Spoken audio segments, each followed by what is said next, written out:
Thank you. Can you all hear me? Yes. Thank you. I try to share my screen on my side, and I don't really see I can do it. So, probably I don't know what's wrong with the setting here because when I went to share, the policy is I have to stop someone else sharing.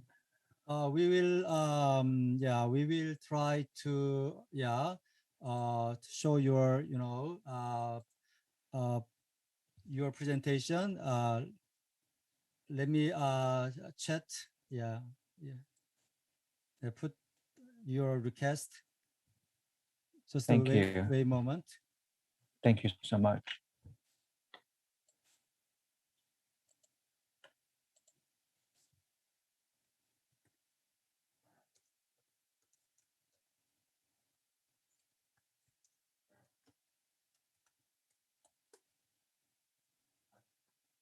Okay.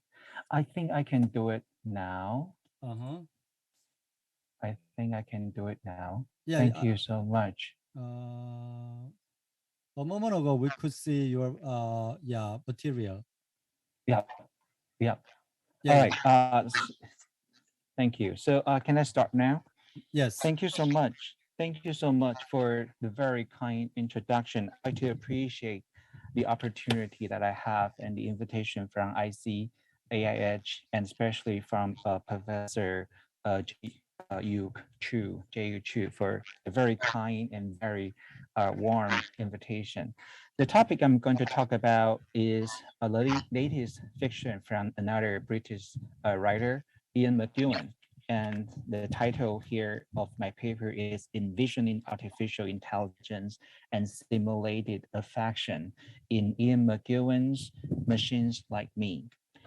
In McEwan's latest novels, Machines Like Me, a story about domestic conflict between a man, a woman, and an android, is published with the right question at the right time.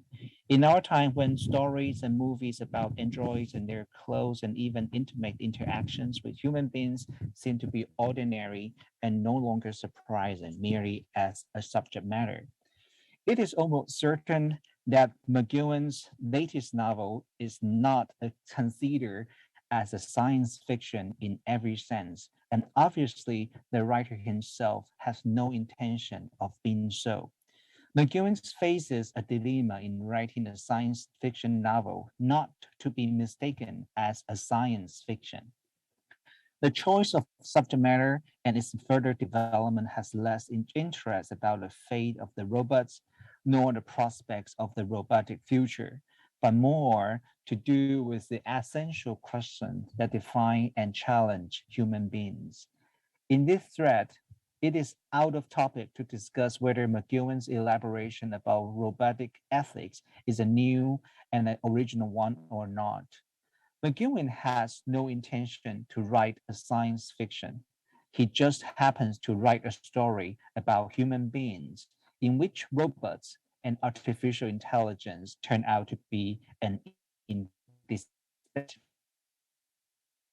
Even so, McEwan's question is rightly placed under the rather explicit contextual reference to Isaac Asimov's Law of Robots. Admittedly, McEwan's attempt to understand the meanings of human beings in which robots become an essential part is rendered under the anxiety of inference.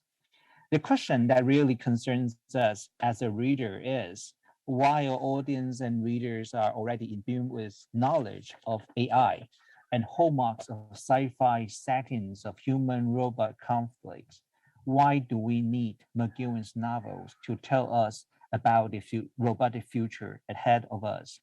So the only question that matters is if the idea of man and android living together is no longer a new idea, how does McEwan make his novel different from his forerunners?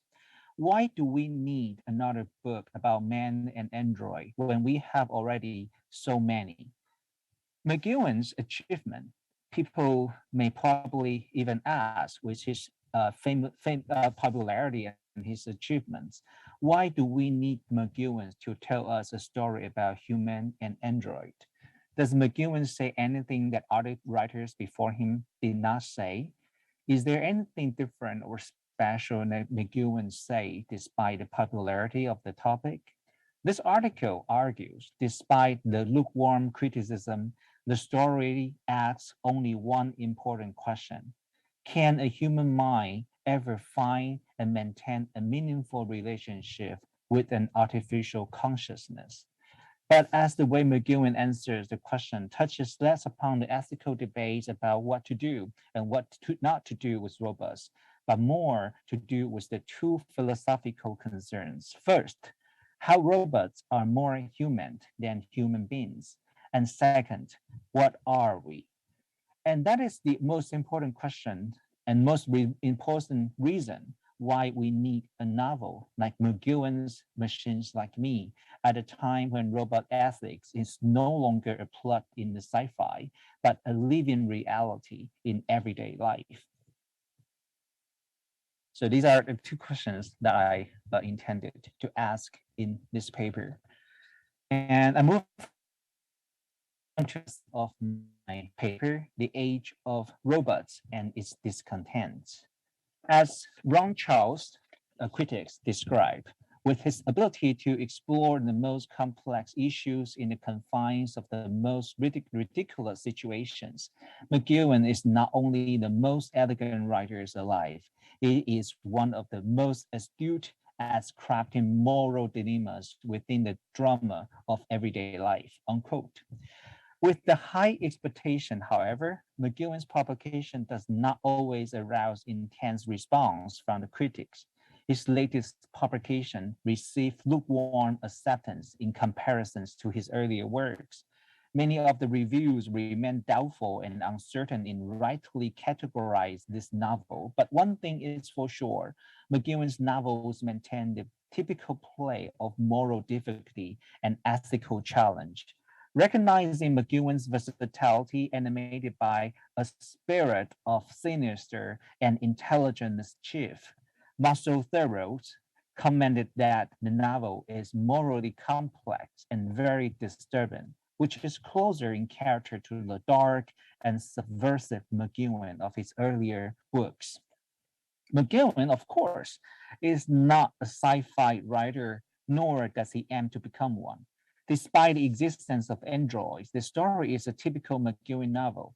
Admittedly, McEwen's latest novel is built upon typical elements of his style, conflict, and context, as both are his trademark skills contributing to the important and his influence. Machines Like Me is constructed upon small-scale domestic conflict situated in front of the pale view of historical context.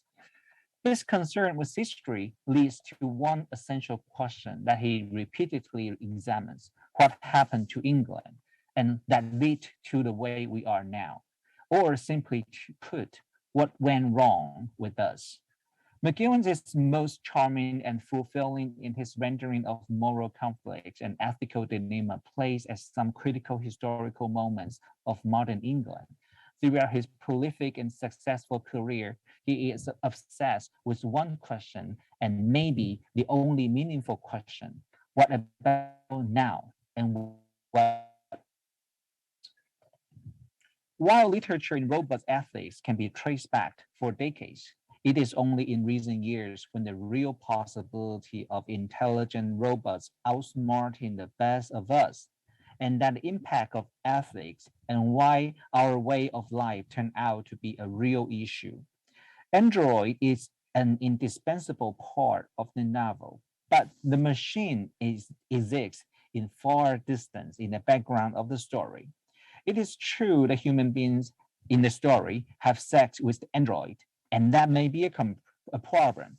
But the point is not about having sex with the machine, but having sex with someone else out of curiosity when you already have a stable relationship. Machines are not perfect, but they are never the problems. Human beings are.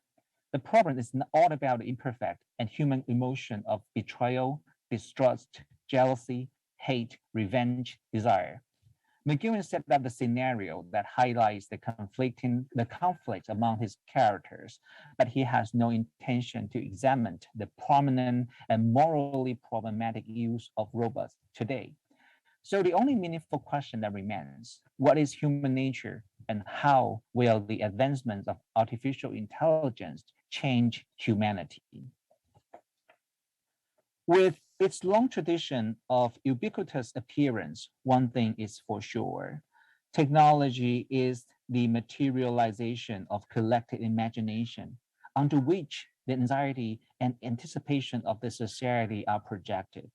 Robots, artificial intelligence, and many more inventions are the multiple embodiments of technology. Just as robots with artificial intelligence are the byproducts of human imagination, and human imagination are the reflection and projection of the needs of the society. In this thread, technology and invention are an essential part of the society. They project what we have and what we don't have. They are not only the anticipation, but also the anxiety of the society. The interactions between society and technology are mutual. While the society is influenced by technology, technology is also inspired by the society. As Margaret Bolden claims, quote, AI has challenged the way in which we think about humanity and its future, unquote.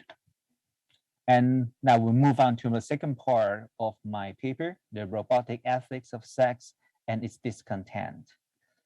Technology is not the problem for McEwen. Humanity is. It is not the advancements to technology that interest McEwen, but humanity is situated in the context of the latest situation. Since discussion of McEwen's use of technology is an inquiry not to ask about what robots can do to us, but ask what we can do to the robots. So what can we do to the robots? Although technology is not a concern of the novel, it does initiate all the problems and trigger all the confrontations that pay off the road for moral challenges. McEwen repeatedly set up machine conflicts to entail the ultimate question, what is the right thing to do if human beings manipulate and exploit AI? The question is raised along with the intensifying conflict as the robot starts to seek for independence and intimacy. Conflict arises when the android presents acknowledgeable supremacy over human beings and posits the substantial challenges to the authority of the master. Starting from the abusive use of AI for personal benefits, jealousy, falling in love for the same women, the violation of law forbidding doing damage to the masters, and the outbursts of physical confrontation, the duration of man-machine interaction bears a record of conflict and all confrontation embodied in forms of exploitation and violence that all are part of the novel.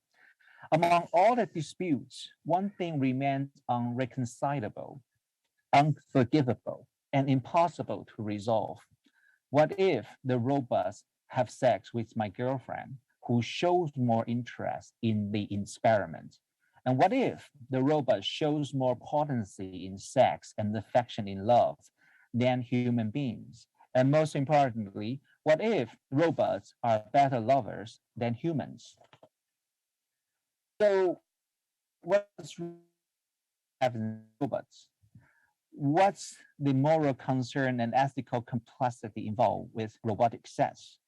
As early as 2017, an AI engineer called Chung-jen Chen from China married his robotic partner after years of frustration searching for a female human partner. The coalition was witnessed by the engineer's mother and friends at a simple traditional ceremony. The human-sized doll can only speak a limited amount of basic phrases, but the engineer planned to upgrade his partner in the near future. As John designed and built his partner, he literally did everything for his love. A year later, a Japanese called Akiko Kondo. That's an example also brought about by Professor O, our first speaker today. Surprised the world with his marriage beyond dimensions with a holographic virtual reality singer called Hazu Miku. Miku is a software voice bank personified as a 16-year-old girl with long twin tails in a super short mini skirt. Besides the multiple commodities of dolls and simulated concerts, Miku is projected in a flickering holographic image in a bell jar larger than the home-sized espresso machine called Gatebox. With basic AI ability, Miku in Gatebox can manage simple greetings and provides an opportunity for the fans to live with their favorite character. Despite the controversy, Kondo was sure of his decision and claimed that he has fallen for Miku since his first encounter a decade ago. Miku in Gatebox is now available on Amazon Japan at the retail price of 1,100 US dollars.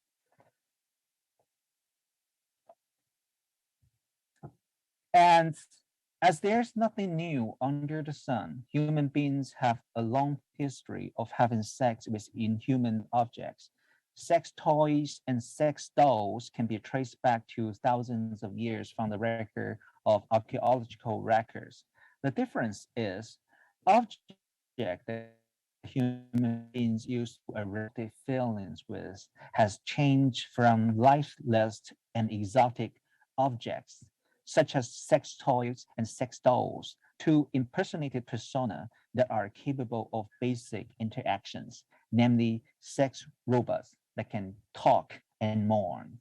Sex robots, being defined as the artificial entity that is used for sexual pleasures, possess the ability of human-like movements with certain capacity of artificial intelligence. Sex robots are humanoid form that resembles physical features and behavioral patterns of human beings. To have sex with robots is presumably to have sex with one of our kind. With similar patterns and prospective expectations, sex toy is almost the same thing and the real thing, but not the quite yet. And to have sex with robots is to entail that human beings have the potential to develop sexual partnership with objects, to develop emotional intimacy, and to examine the challenging integration of technology with this new form of sexual identity. A term called Digi sexuality is coined to examine the rise of Digi sexuality, as Professor O also quote from the book of MacArthur and Twiggs. That is to say, sexuality is never the problem. Sexuality with objects is neither not the problem. The problem is the kind of sexuality with lifeless objects that we assumably but falsely regard them to be lively and meaningful. So the problem is not sexuality. The problem is the type of identity and attachment that we assume to be taking efforts and taking effect upon us after the interaction. And I will move on to the next part of my paper, our possession, our obsession. McEwen does not render robots as machines. He makes his machines more human than human beings, and his humans more detached and more machine-like than machines. The best part of McEwen's strategy is he made perfect personification and embodiment of all human capacities, onto which all human desires and fantasies are perfectly projected. In a way, McEwen's rendering of robots are retouched with humanity that make them more human than human beings. They are so perfectly human that they are so different from human beings. In a way, machines are like us, but they also are different from us. They are too perfect to become any one of us. To take a step further, to continue this assertion, if we examine the depths of human hearts with the help of our machinery creation, as Jeff Giles challenges, Could we really expect it to be like he sees? And starting from the gaze of the outsider, it provides the most critical perspective looking back at the human characters trapped in the middle of moral complexity. Following Ian Patterson's comments, McGowan has little interest in pondering over the threats proposed by the outsider. He has generally preferred to show them at work from the outside. As such as humanity is inextricable from techniques, McGowan renders a world where humanity is reciprocally constructive to the robots. Humanity and machines are not placed in dichotomy and also not in confrontations. With digital computations, they are closely intertwined and mutually indebted. In a sense, McGowan created an alternative cosmology where technology has been an indispensable part of their everyday life. Man cannot exist without techniques, and the emergence of technology would be incomplete without the intricate alignment with humanity. Looking back at us from this point of view from the robots, we may have a more critical view at what we are and what we are not. The inferences of my study are deeply indebted to Bernard Stiegler in my discussion of humanoid machines, mostly from his techniques and time. My discussion of terminology such as humanoid computer is conducted loosely and interchangeably under Stigner's notion of techniques. Admittedly, Stigner's coinage of techniques is an obsolete English word that encompasses many things. Techniques, technologies, and the objects produced by the means. And thus the term allowed a wide capacity in accommodating the objects of pre-modern craft, pre-industrial and industrial techniques, and modern machine power technology. Stigner aims at a critical reflection of current development of techniques. It examines how we are surrounded by contemporary techniques in our everyday life and explicating how we become addicted to technological consumerism. Stigner argues that Western democracies are plagued by a crisis of the spirit and symbolic misery consisted in apathy, disaffection, and social collapse, to which we have become addicted and on which we depend for the constructions of both society and ourselves. Stigner focused particularly on the collective addiction to mass media and the technologies of consumerism that profoundly alter the relationship between technology and the spiritual vitality of humanity. Another source of inspiration for my discussion comes from Martin Heidegger. He famously described the essence of modern technology as being itself nothing technological. Heidegger indicated that an understanding of what technology is cannot be deduced from the analysis of technology itself, as technology is not all about gadgets and technical artifacts, more to do with the systematic indebtedness to the makings of the society. In short, technology is significant not because it tells us about the cutting edge of science and knowledge, but because of what it tells us about ourselves, our desires, and our wants. To conclude, our relationship to the world has not been kept in balance since humans have deployed machines to extend the dominance of man over nature,